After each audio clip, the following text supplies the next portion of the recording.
You don't struggle with consistency because you're lazy. You struggle because your brain is addicted to comfort. Every morning it whispers, just skip today, you'll do it tomorrow. And most people listen.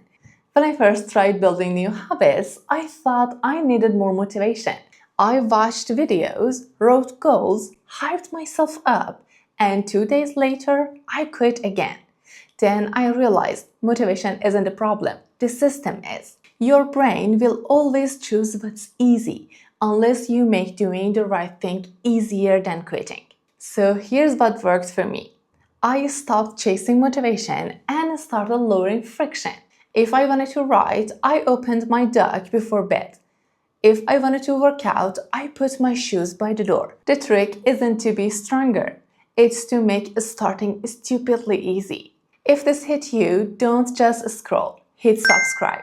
Because every week I'll share practical ways to rewire your mind, master consistency, and finally follow through on what matters.